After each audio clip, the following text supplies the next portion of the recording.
Shalimar Jewelry inaugural offer. Flat 9% VA on gold ornaments, 12,500 off on purchase of 1 kg silver.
Welcome to ITM news. This is Pavan. So ప్రస్తుతం అయితే breaking news చూస్తున్నారు. మనం ముస్సిరంబాగ్ bridge మీద అయితే ఉన్నాము. So ఇదే MGBS bus stand. రాత్రి పడిన వర్షాల కారణంగా బీభత్సంగా వర్షాలు పడి రోడ్లు మొత్తం బ్లాక్ అయిపోయాయి, మొత్తం జలమైపోయాయి. మొత్తం బస్ స్టాండ్ లో ఉన్న ప్రజలను అందరినీ అయితే బయటికి పంపించడం జరుగుతుంది. మీరు క్లియర్ గా చూడొచ్చు, బస్సులన్నీ ఆపివేశారు, రాకపోకలన్నీ ఆగిపోయినాయి. అసలు ఇక్కడ మీరు వాతావరణ ఉద్రిక్తత చూసుకుంటే మొత్తం మూసీ రివర్ మొత్తం పొంగిపోయి ఒకసారి మీరు చూడవచ్చు ఇక్కడ పరిస్థితి ఎలా ఉందో. చాలా దారుణంగా ఉంది. మొత్తం బ్రిడ్జ్ మొత్తం మునిగిపోయి ఇంకా మార్నింగ్ టైం అయితే మొత్తం నిండి పొర్లిన పరిస్థితి అయితే ఉంది. ఇక్కడ నీళ్లు చూడండి, బ్రిడ్జ్ మొత్తం మునిగిపోయి ఎట్లా తంతుందో, వాటర్ ఫ్లో అనేది ఏ విధంగా ఉందో చూడవచ్చు ఒకసారి మీరు. పై ఎత్తున ఉన్న జియా కూడా ఇవన్నీ అయితే మునిగిపోవడం జరిగింది. ముఖ్యంగా అసలు వరద నీరు బస్ లాన్ లోకి చేరిన తర్వాత బస్సులు మొత్తం తాత్కాలికంగా అయితే నిలిపివేయడం జరిగింది. మూసీ నది ఇంత ఉధృతంగా ప్రవహించడంతో ఇప్పుడు హిమాయత్ సాగర్, ఉస్మాన్ సాగర్ రిజర్వాయర్ నుండి గేట్లు ఎత్తి నీటిని అయితే వదిలేరు. అంటే దాదాపు 12 గేట్లు అయితే వదలడం జరిగింది హిమాయత్ సాగర్ నుంచి, అదే విధంగా ఉస్మాన్ సాగర్ నుంచి. సో ముస్సిరంబాగ్ బ్రిడ్జ్ ఇప్పుడు ఈ ప్రాంతంలో అయితే సెంటరింగ్ మెటీరియల్ అన్నమాట వరదలో కొట్టుకొని పోయింది. జిహెచ్ఎంసీ కూడా తెలిపింది. సో సెంటరింగ్ మెటీరియల్ మొత్తం పోయింది. ఈ వానకి కొట్టుకొని పోవడంతో మొత్తం పోవడం జరిగింది, మొత్తం వాటర్ కి వెళ్ళిపోవడం జరిగింది. సో అంబర్పేట్ ముస్సిరంబాగ్ రహదారి వద్ద కూడా రాకపోకలు అయితే నిలిపివేయడం జరిగింది. ఇప్పుడు ఇక్కడ ఈ వరద కారణంగా సో అంబర్పేట ముస్సిరంబాగ్ ఈ బ్రిడ్జ్ జంక్షన్ లో కూడా మొత్తం రాకపోకలు అయితే నిలిపివేయడం జరిగింది. సో మీరు ఇక్కడ కూడా చూడొచ్చు ప్రజలు ఈ విధంగా ఎలా ఉందో పరిస్థితి. ఆ ప్రజలను అయితే అప్రమత్తంగా ఉంచుతున్నారు. మొత్తం ఇక్కడ వేరే ప్రాంతాలకు అయితే తరలించడం జరిగింది. సో ముఖ్యంగా ఈ వాటర్ ఫ్లో చూస్తుంటే పోలీస్ వాళ్ళందరినీ కంట్రోల్ చేయడం జరుగుతుంది అక్కడ బయట ఉండి.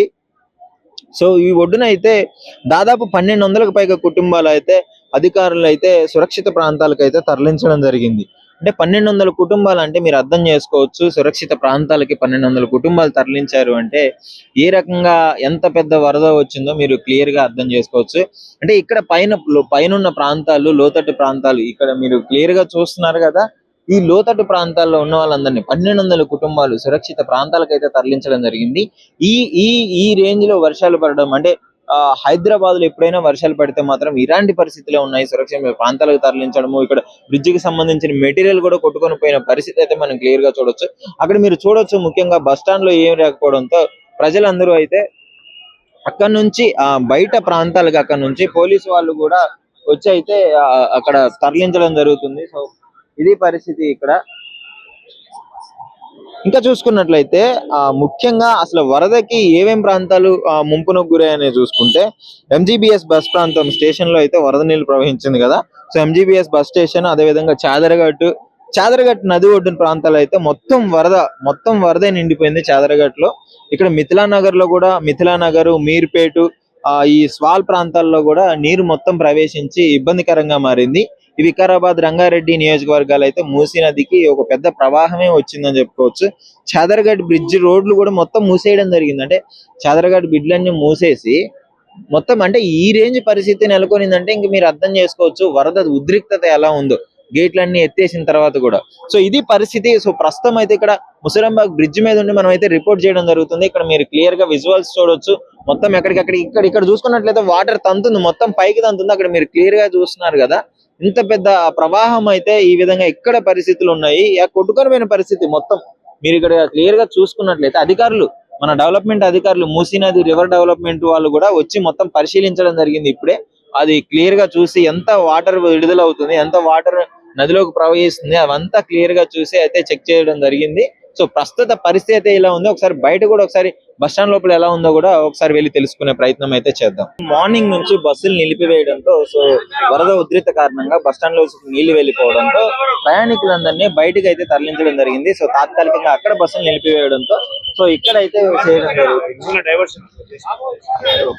సో ప్రస్తుతం అయితే పోలీస్ సిబ్బంది కూడా మొత్తం సహకరిస్తున్నారు. లోపల నుంచి అక్కడ ఆర్ఎంపీ వాళ్ళు అయితే మొత్తం మేనేజింగ్ చేస్తున్నారు. ఇక్కడ ట్రాఫిక్ పోలీస్ వాళ్ళు కావచ్చు, మన పోలీస్ సిబ్బంది కావచ్చు, అందరూ చాలా అప్రమత్తంగా ఉంచి చాలా జాగ్రత్తలు తీసుకుంటూ బ్రిడ్జ్ దగ్గరికి ఎవరైనా సరే ఎలాంటి ప్రమాదం జరగకుండా అక్కడ జరుగుతుంటే పాటు ఇక్కడ కూడా ప్రజలను అయితే ఇక్కడ చేయడం జరిగింది. సో ప్రస్తుతానికి అయితే మీరు ఇక్కడ క్లియర్ గా చూడొచ్చు, చాలా మంది ప్రజలు ఇక్కడ చాలా వేరు వేరు ప్రాంతాలకి వెళ్లాల్సిన వాళ్ళు కూడా ఇక్కడ అంటే ఎంత గందరగోళంగా చూడొచ్చు. మా పోలీస్ సిబ్బంది ఎప్పటికప్పుడు వాళ్ళని పరిగణలోకి తీసుకొని వాళ్ళని మానిటరింగ్ చేస్తూనే అందరినీ అయితే ఎక్కడికి ఎవరో డైరెక్షన్ చెప్పుకుంటూ అందరినీ హ్యాండిల్ చేయడం అయితే జరుగుతుంది. మీరు క్లియర్ గా చూడొచ్చు, బస్సులన్నీ ఇక్కడి నుంచే పంపించడం జరుగుతుంది. మొత్తం లోపల మీరు ఖాళీగా ఉంది మొత్తం బస్ స్టాండ్ అంతా, ఎందుకంటే వాటర్ మొత్తం బ్రిడ్జ్ మీదకి వెళ్ళడంతో అక్కడ ఉన్న సిబ్బందిని అయితే లోపల నుంచి బస్ స్టాండ్ నుంచి బయటకి అయితే పంపించడం జరుగుతుంది. సో దీనికి సంబంధించి ఆ ట్రాఫిక్ కానిస్టేబుల్ వాళ్ళు కూడా మొత్తం చర్యలు తీసుకొని అందరిని అయితే పంపించడం జరుగుతుంది. ఇక్కడ పరిస్థితులు కూడా చాలా దారుణంగా ఉన్నాయి. సో ఒకసారి ప్రయాణికులను కూడా అడిగే ప్రయత్నం చేద్దాము, ఏంటి పరిస్థితులు, లోన బస్సులు లేవా ఏంటి అని చెప్పేసి. బ్రో హాయ్ బ్రో, ఏంటి లోపల బస్సులు లేవా, ఏమైంది కూడా మొత్తం బస్సులు మొత్తం లేవు బస్సులు మొత్తం లేవు, మొత్తం బయటికి వచ్చి ఎక్కడికి వెళ్ళాలి మీరు? నేను కర్నూలు వెళ్ళాలి. కర్నూలుకి మొత్తం బస్సులు లేవు, అయిపోయింది. సో ఏంటి వరద చూసినారు, ఈ రెక్కడి లేదు, మొత్తం క్లోజ్ చేసుకోవాలి. ఎంజీబీఎస్ దగ్గర బస్ స్టేషన్ దగ్గర అయితే పరిస్థితి చాలా ఉద్రిక్తకరంగా ఉంది. మొత్తం ట్రాఫిక్ జామ్ అయిపోతుంది అసలు, ఎందుకంటే లోపల బస్ స్టాండ్ లో అయితే బస్సులు లేవు. ఇక్కడ బయట కూడా చాలా వరకు మార్గాలు రహదారులన్నీ నిలిపివేయడం జరిగింది వానల కారణంగా. ముఖ్యంగా మనతో ట్రాఫిక్ పోలీస్ వాళ్ళు అయితే ఉన్నారు. ఒకసారి సార్ని అడిగి ఎలాంటి పరిస్థితులు ఉన్నాయి ఏంటి అని చెప్పేసి క్లియర్ గా అడిగి తెలుసుకునే ప్రయత్నం చేద్దాము. ఒక్క నిమిషము సార్. నమస్కారం సార్. సార్ ఏంటి సార్ ఎలా ఉంది పరిస్థితి? మొత్తం బస్ స్టాండ్ అయితే నిలిపివేయడం జరిగింది తాత్కాలికంగా. ఏం పరిస్థితి ఉంది సార్ నైట్ నుంచి? అదే లాస్ట్ 2-3 డేస్ నుంచి సార్ మనకు వచ్చిన హెవీ రెయిన్స్ కి సో మనకు మన ఏదైతే వికారాబాద్ సైడ్ ఉందో మొత్తం అదంతా హెవీ ఫ్లడ్స్ వల్ల మూసీకి హెవీ ఫ్లడ్స్ రావడం జరిగింది. దానివల్ల మనకి ఏదైతే బ్రిడ్జెస్ ఉన్నాయో అవి ఓన్లీ చాదర్గఢ్ బ్రిడ్జ్ తప్ప మిగతా ముసరాంబాగ్ అండ్ కాజ్వే రెండు క్లోజ్ అయిపోయినాయి sir. And heavy commuters, Dasara season కాబట్టి హెవీ కమ్యూటర్స్ ఆ బ్రిడ్జ్ పైకి వచ్చే ఫ్లడ్ వాటర్ చూస్తున్నారు. అండ్ ఎంజీబీఎస్ లో కూడా మనకు ఫ్లడ్ నీడ్ అనేది వచ్చేసింది హెవీగా ఫ్లడ్ రావడం వల్ల. సో అందులో లోపలికి మనం ఏదైతే ప్రయాణికుల్ని అలో చేయట్లేదు.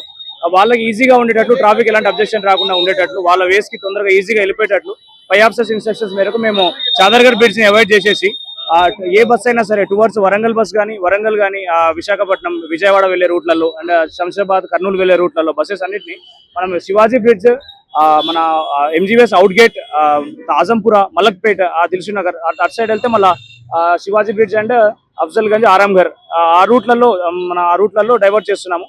ట్రాఫిక్ అయితే ఎలాంటి అబ్జెక్షన్ లేదు సార్, అబ్స్ట్రక్షన్ లేదు. ఫ్లడ్ తక్కువ అయ్యేంత వరకు మనము ఈ డైవర్షన్ అయితే కంటిన్యూ చేస్తాము. కమ్యూటర్స్ కి ఎలాంటి ఇబ్బంది లేకుండా చూసుకుంటాం సార్.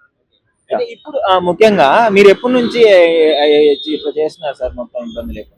మేము నైట్ 9 o'clock నుంచి చేస్తున్నాం సార్. 9 o'clock నుంచి డైవర్షన్ అనేది కంటిన్యూ అవుతుంది. కొంచెం ఎంజీబీఎస్ లో కూడా వాటర్ వెళ్ళడం వల్ల మేము ఈ బ్లాక్ చేసేసి డోర్స్ అనేవి బ్లాక్ చేసి వాళ్ళకి సఫిషియెంట్ బస్సెస్ కి స్పేసెస్ కల్పించి కంటిన్యూస్ గా పంపిస్తున్నాం. మార్నింగ్ నుంచి మీ డిపార్ట్మెంట్ వాళ్ళు కష్టపడుతూనే ఉన్నారా? అవును సార్. మేము నైట్ నుంచి ఉన్నాం సార్. నైట్ నుంచి ఇక్కడే ఉన్నారు? నైట్ నుంచి ఉన్నాము. నైట్ వచ్చి మళ్ళీ నైట్ 2-1 o'clock అట్లా మళ్ళీ మార్నింగ్ వచ్చేసినాం. పరిస్థితులు చూసుకున్నట్లయితే మొత్తం వాటర్ వచ్చేసింది కదా, ఎన్ని రోజులు అంటే ముఖ్యంగా చాలా మంది తెలియకుండా బస్ స్టాండ్లకి అయితే జనాలు రావడం జరుగుతుంది కదా, సో వాళ్ళకి తెలియక వచ్చేస్తున్నారు. సో ఇప్పుడు వాళ్ళని తాత్కాలికంగా ఆపేయమని చెప్పడంతో పాటు ఎన్ని రోజులు ఉండే పరిస్థితి ఉంది ఇట్లా? తాత్కాలికంగా ఆపడం ఏం లేదు సార్. వాళ్ళకి సంబంధించిన బస్సెస్ అన్నింటినీ ఎక్కడ వాళ్ళకి ఇబ్బంది లేకుండా వాళ్ళకి పంపించేస్తున్నాము. వాళ్ళకి వాళ్ళ ట్రావెలింగ్ ఎలాంటి ఇబ్బంది లేదు. సిటీ అవుట్స్కర్ట్స్ లలో ప్లాన్ చేసుకుంటే ఈజీ ఉంటుంది సార్. సిటీ అవుట్స్కర్ట్స్ లలో ఎల్బీ నగర్ సైడ్ కానీ, ఆరాంఘర్ సైడ్ కానీ అటు సైడ్ ప్లాన్ చేసుకుంటే వాళ్ళకి ఈజీ ఉంటుంది. వాళ్ళకి ట్రాఫిక్ ఎలాంటి అబ్స్ట్రక్షన్ లేకుండా ఉంటుంది. మాక్సిమం మేమైతే ఎలాంటి ఇబ్బంది రాకుండా ట్రై చేస్తున్నాం sir. Thank you sir. Kalwakurthy మాది బస్సులు ఆపేసారు. కల్లకుర్తి వెళ్ళాలా? బస్సులు ఆపే హైదరాబాద్ నుంచి బయలుదేరుతున్నారు. వేరేపల్లి వేరే నుంచి వస్తుంది. వేరే నుంచి వస్తున్నారు. మొత్తం లోపలంతా నీళ్ళు వచ్చేసినాయి కదా బస్ స్టాండ్ లోకి. బస్ స్టాండ్ ఇక్కడ పోనీ. వస్తాయంట బస్సులు. ఏమని చెప్తున్నారు సార్ వాళ్ళు? వస్తా అని చెప్తున్నారు కానీ ఇంకా ఎప్పుడు వస్తుందో తెలియదు. జనరల్ గా ఎంత టైం పట్టింది మీరు అక్కడికి? పాపం మార్నింగ్ నుంచి ఇదే డైవర్షన్, ఎందుకంటే మొత్తం క్లోజ్ అయిపోయింది కాబట్టి మెయిన్ ఎంజీబీఎస్ బస్ స్టాండ్ కి రాకుండా కొంచెం ఆగండి, ఎందుకంటే బస్సులు రావట్లేదు కాబట్టి. మెయిన్ వేరే దగ్గర సిటీ అవుట్స్కట్స్ లో మీరు ప్లాన్ చేసుకొని మెట్రో నుంచి వెళ్ళిపోయినట్లయితే ఇక్కడ ట్రాఫిక్ క్లియర్ గా ఉంటుంది, మీకు ఏ ఇబ్బంది లేకుండా ఉంటుందని చెప్పేసి సార్ వాళ్ళు అయితే చెప్పడం జరుగుతుంది. నిజంగా ప్రస్తుతం ఉన్నటువంటి సమాజం దేనికి ప్రయారిటీ ఇస్తుంది? ఆర్థిక సంబంధాల చుట్టూ మాత్రమే తిరుగుతోంది. మళ్ళీ ఎన్నికలంగానే చాలా విరక్తి కలుగుతున్నాం. మంచి అనిపిస్తుంది కదా, లేడీస్ కూడా ఛాలెంజింగ్ జాబ్స్ చేసినప్పుడు చాలా బాగుంటది. ట్రాఫిక్ అసిస్టెంట్స్ గా నియమించిన ట్రాన్స్జెండర్స్ అందరితో సాల్యూట్ చేయించుకుంటున్నారు. ఫుడ్ డెలివరీ ఇవ్వటానికి వెళ్ళినటువంటి డెలివరీ బాయ్ అనిల్ పై కళ్ళ ముందు పెళ్ళండి కొట్టి